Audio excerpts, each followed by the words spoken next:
안녕하십니까. 암호화폐 정보를 전달해드리는 닥터 비트맨입니다. 화요일의 아침이 밝아왔습니다. 어떻게 편안한 밤 되셨나요? 최근 비트코인을 포함한 암호화폐 시장의 완연한 회복세로 인해서 밥을 안 먹어도 이제 배가 부르다는 투자자분들이 늘고 있는 것 같습니다. 이제 저는 그래도 배는 고프더라고요. 이러한 상황 속에 현재 12호 태풍인 오마이스가 북상을 하여 지속적으로 비가 온다고 하는데 오늘 날씨를 보니 어제에 이어서 오늘 또한 비가 계속해서 내릴 것으로 예상이 됩니다. 외출하실 때 항상 우산 챙겨서 나가시는 게 좋지 않을까 생각이 드네요. 오늘 하루도 행복한 하루 되시길 바라면서 화요일의 아침은 과연 어떠한 소식들이 반겨주게 될지 한번 보도록 하겠습니다.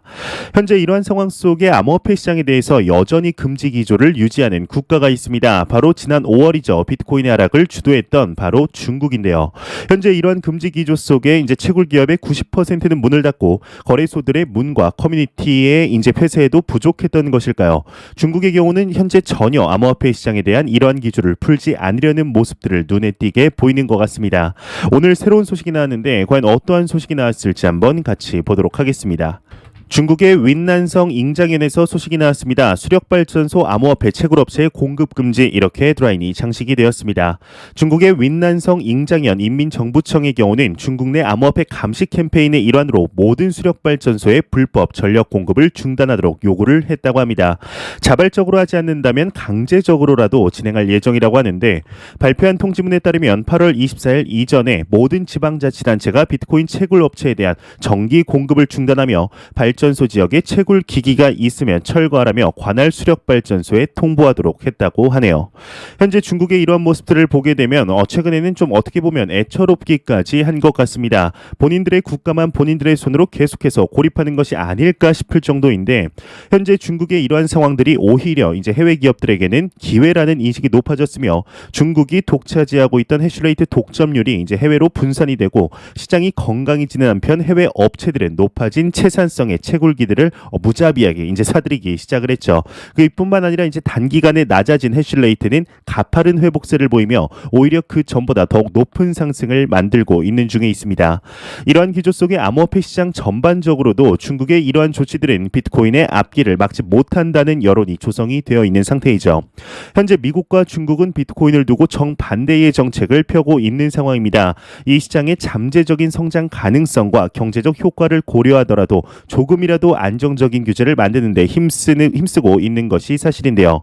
과연 앞으로도 중국의 이러한 기조가 지속이 되게 될지 그리 머지않은 미래 이제 중국보다 더욱 금지하던 인도가 180도 바뀐 것과 같은 모습을 볼 수 있게 되지 않을까 기대해 보도록 하겠습니다. 현재 이러한 소식도 나오고 있지만 긍정적으로 흘러가는 시장 상황에 맞춰서 좋은 소식들이 압도적으로 많이 나오고 있는 것이 사실입니다. 최근 비트코인의 강력한 심리적 저항선이라고 불리우던 5만 달러를 돌파함에 따라 중단기적인 방향성에 관한 소식들이 계속해서 나오고 있습니다. 이에 비트코인이 5만 달러를 돌파한 이유에 대해서 분석한 내용이 나왔습니다. 무려 5가지 이유가 있다고 하는데 어떠한 내용일지 한번 간단히 한번 살펴보도록 하겠습니다. 크립토컨트의 분석가가 이야기를 했습니다. 비트코인 5만 달러를 돌파한 5가지 이유 이렇게 헤드라인이 장식이 되었습니다.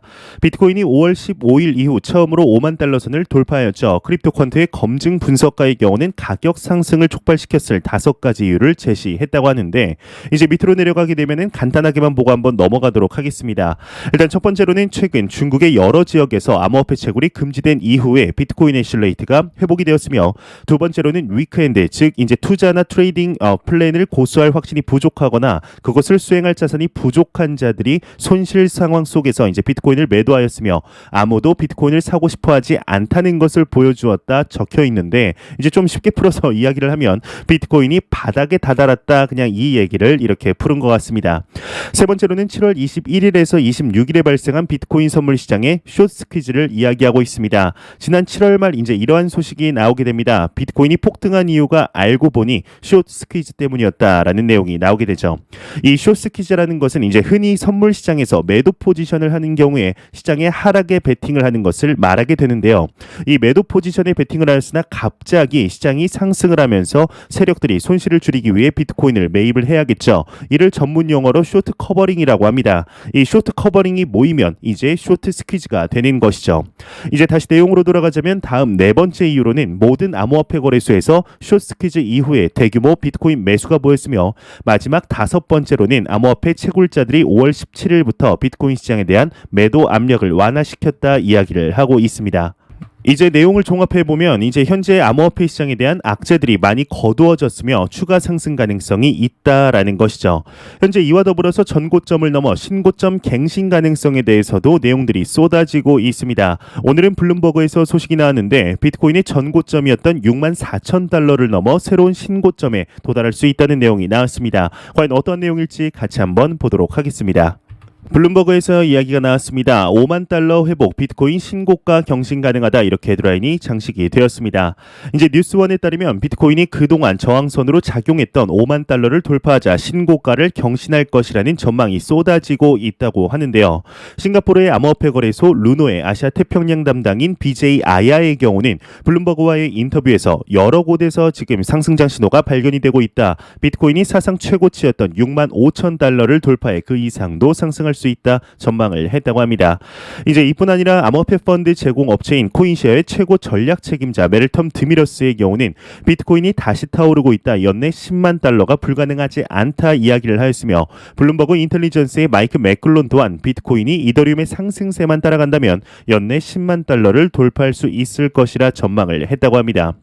현재 비트코인의 5만 달러 돌파 이후 무수히 많은 상승에 관한 시그널들과 내용들이 쏟아지고 있는 것이 사실입니다. 현재 암호화폐 시장의 모습들을 보았을 때 악재들이 나오더라도 크게 흔들리지 않고 오히려 상승하는 모습들을 계속해서 볼 수가 있는데요. 정말 지금의 상승으로 비트코인의 신고점을 달성할 수 있을지 기대가 되고 있습니다. 그냥 한 귀로 듣고 이제 한 귀로 흘리셔도 되는 지나가는 소리로 하나 말씀을 드리자면 이제 여태까지 암호화폐 시장에 제가 투자를 하면서 제가 신뢰하는 이제 지표가 하나 있습니다. 아마 많은 분들이 한 번쯤은 들어보셨을 텐데 바로 인간 지표입니다. 아무래도 암호화폐 시장이 상승을 하다 보면 저에게 엄청나게 많은 연락들이 옵니다. 이 연락들이 오고 한 달에서 길면 2달 뒤에 여지없이 하락하는 장을 수도 없이 보았습니다. 저도 이제 개인적으로는 이걸 신뢰하지 않으려고 해도 정말 귀신같이 이러한 모습들이 많이 나왔었는데 아직까지 이 정도의 상승에도 연락이 안 오는 것을 보면 더욱 상승 여력이 남지 않았나 이런 생각이 드네요. 이러한 상황 속에 이제 최근 암호화폐 시장에 대한 인식의 변화뿐 아니라 글로벌적으로 혼잡한 국제 정세 속에 암호화폐를 통하여 일상생활을 하는 국가들이 심심치 않게 보이는 것 같습니다. 초하이퍼 인플레이션의 직격탄에서 아직까지 벗어나지 못한 국가이죠. 베네수엘라의 경우는 이제 익명성이 강화된 암호화폐인 대시의 사용 비중이 상당히 높은 것으로 밝혀졌죠. 대시의 개발자 또한 놀랄 정도였는데 이뿐 아니라 아프리카에서는 이번 연도 개인 간의 비트코인 거래가 그냥도 아닌 폭발적으로 성장세를 보였다는 소식들이 상당히 많이 나왔었습니다. 이 소식의 경우는 이제 오래전도 아닙니다. 불과 8월 초에 나온 소식이었는데 개인 간의 비트코인 거래가 증가했다는 것은 자국 화폐를 믿지 못하고 비트코인으로 화폐의 역할을 대체했다는 것을 의미하게 되죠. 이런 상황 속에 암호화폐 데이터 분석 기관에서 조사를 했다고 합니다. 과연 일상적으로 암호화폐를 이용하는 국가들이 얼마나 많을지 또한 그에 대한 순위를 매겨봤다고 하는데요. 과연 결과가 어떻게 나왔을지 한번 같이 보도록 하겠습니다. 체이널리시스에서 조사를 했다고 합니다. 일상적으로 암호화폐를 이용하는 국가 랭킹 2021 이렇게 헤드라인이 장식이 되었습니다. 블록체인 분석회사 체이널리시스의 경우는 지난해에 이어서 이제 독자적인 암호화폐 채용 지표를 통하여 일상적으로 비트코인 등 암호화폐 사용이 진행되고 있는 국가 순위를 작성했다고 합니다. 일단 그 결과로는 이번 연도 1위는 베트남, 2위는 인도, 3위는 파키스탄이 상위권에 올랐다고 하는데 지난해 1위의 경우는 우크라이나, 2위는 러시아, 3위는 베네수엘라였다고 합니다. 20위 안에 든 나라들 중에서는 신흥국들이 많았으며 미국은 지난해 6위에서 8위로 중국은 4위에서 13위로 떨어졌다고 하네요.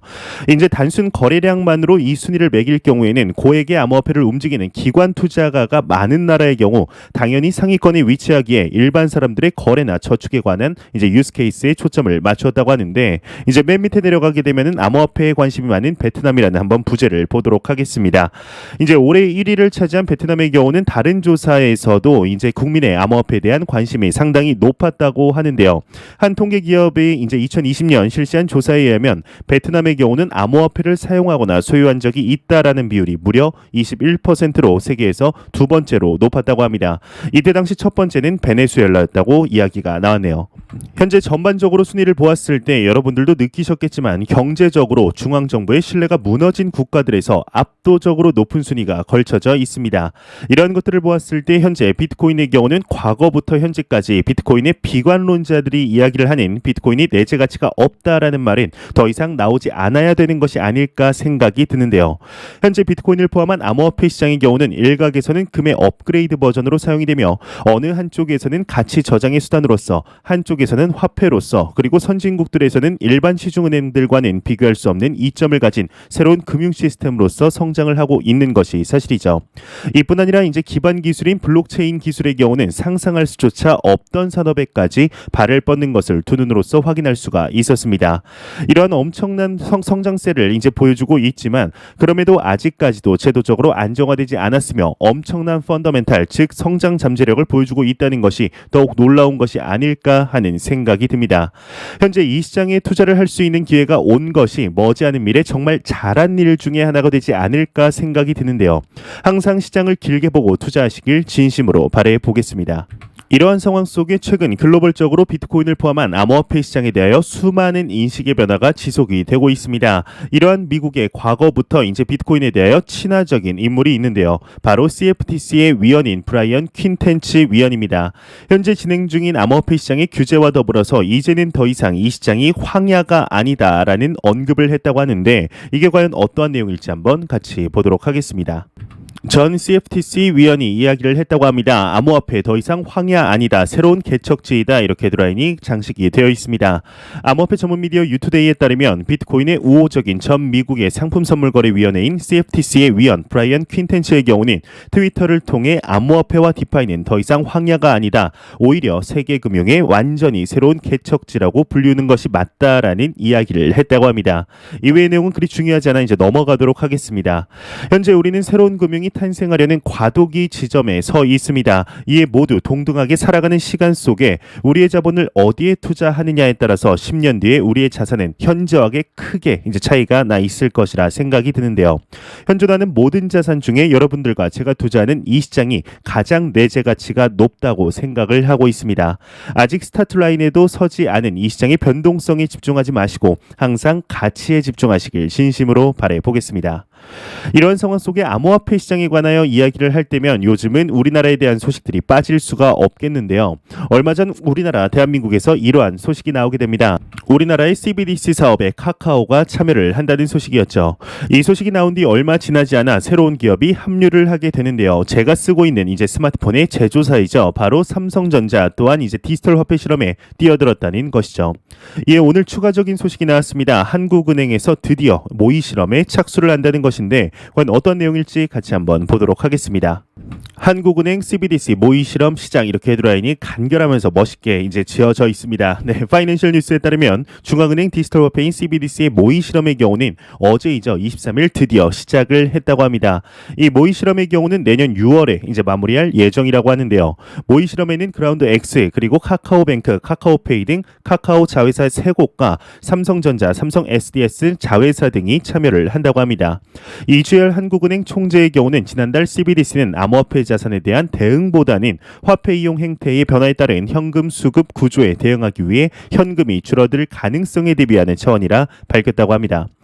현재 SF 소설에나 나왔던 디지털 화폐에 대한 모습이 정말 머지않은 시간 안에 현실화될 것으로 보이고 있습니다. 앞서 나온 내용들을 토대로 보았을 때 현재 저 또한 사용하고 있는 삼성페이를 통하여 CBDC의 결제가 이루어지지 않을까 싶은데요. 이뿐 아니라 이제 카카오페이, 카카오뱅크도 나온 것들을 볼 때 정말 현금 없는 사회가 만들어질 가능성이 높을 것으로 보입니다. 현재 일각에서는 CBDC가 나오게 된다면 암호화폐가 사라질 수도 있다라는 이야기들도 나오고 있는데 그럴 가능성은 이제 개인적으로는 제로라고 생각을 합니다. 현재 이 디지털 화폐에 관하여서는 우리도 많이 익숙한 형태임에는 틀림이 없습니다. 이미 삼성페이나 카카오페이 같은 간편 결제 역시 디지털 화폐의 한 종류이기 때문이죠. 현재 많은 분들이 지갑을 안 가지고 다니신 지 오래되지 않으셨을까 생각이 드는데 하지만 이러한 것들과 CBDC의 가장 큰 차이점은 은행의 역할에 있지 않을까 생각이 듭니다. CBDC는 상업은행, 즉 중간다리 역할을 하는 금융기관의 역할이 최소화되게 되죠. 쉽게 말해서 계좌가 필요 없게 됩니다. 삼성페이나 카카오페이를 쓰더라도 계좌라는 것이 현재 필수로 필요한데 CBDC가 상용화되게 되면 개개인의 주민등록번호와 이제 연동된 디지털 지갑에서 돈을 꺼내 쓰고 월급도 개인 지갑으로 바로 꽂히게 되는 것이죠. 이제 이것이 가능한 이유가 바로 비트코인의 기반 기술인 블록체인 기술이 CBDC에 도입되기 때문입니다. 이 CBDC가 도입이 되게 되면은 일단은 검은 돈이 많이 사라질 것으로 예상되는 장점 또한 있지만 당연히 단점 또한 있을 것입니다. 가장 우려되는 점은 은행업의 축소와 이제 CBDC의 경우는 완벽히 중앙화된 화폐이기 때문에 마음만 먹으면 낱낱이 들여다볼 수가 있는 것이죠. 이 CBDC가 상용화가 된다 해도 암호화폐 시장의 강력한 이점은 빼앗을 수 없으며 오히려 코인 시장의 반사이익을 가져다 줄 것으로 예상이 되고 있습니다. 이미 CBDC의 역할들을 암호화폐 시장이 현재 대부분 하고 있는 중이라는 것 또한 부정할 수 없는 사실인데요. 심지어 기존의 금융권에서 볼 수 없었던 강력한 금융 시스템이 구축되고 있는 상황이죠. 얼마 전 한국은행에서 이러한 소식이 나오게 됩니다. 바로 CBDC와 NFT를 교환할 수 있는 방안을 연구 중이라는 것인데 말 그대로 디지털 화폐를 통하여 대체 불가 토큰을 구매하는 방법에 대해서 연구를 한다는 것이죠. 이에 암호화폐 또한 이제 포함될 가능성도 상당히 농후한데요. 만일 디지털 화폐를 통하여 암호화폐를 구입할 수 있게 된다면 현재 문제로 꼽히는 실명 확인 계좌 등의 문제들이 자연스럽게 해결이 될 테니 말이죠. 글로벌적으로 CBDC에 관한 연구들이 활발하게 진행이 되고 있습니다. 이러한 상황 속에 미국의 연준 의장이 직접적으로 이러한 이야기를 하였습니다. 바로 디지털 달러, 즉 디지털 화폐가 생기면 암호화폐가 필요 없을 것이다 라는 이야기를 하게 되죠. 그리고 실제적으로 CBDC를 상용화한 국가들도 나오고 있지만 이를 비웃기라도 하듯 비트코인을 포함한 암호화폐 시장은 계속해서 성장을 하고 있습니다. 과연 이게 무엇을 뜻하는 것일까요? 단순히 암호화폐를 디지털 화폐라는 단면으로 평가하기에는 너무 작은 부분이라는 뜻이 아닐까 생각이 듭니다. 현재 암호화폐 시장은 새로운 금융 시스템을 만드는 혁신의 단계에 와 있습니다. CBDC가 상용화된다 하더라도 이를 막을 수는 없을 것인데요. 과연 정말 상용화가 되었을 때 암호화폐 시장에 어떠한 영향을 미치게 될지 한번 지켜보도록 하겠습니다. 제가 준비해온 소식은 여기까지입니다. 영상이 도움이 되셨다면 구독과 좋아요 그리고 광고 한 편만 처음부터 끝까지 시청 부탁드립니다. 이 채널은 오직 광고 수익으로 운영이 되게 됩니다. 항상 영상 시청해주시는 시청자분들, 구독자분들 너무나 감사합니다. 저는 더욱 도움이 되는 영상으로 오후에 찾아뵙도록 하겠습니다. 오늘 하루도 행복한 하루 되시길 바라면서 지금까지 닥터 비트맨이었습니다. 감사합니다.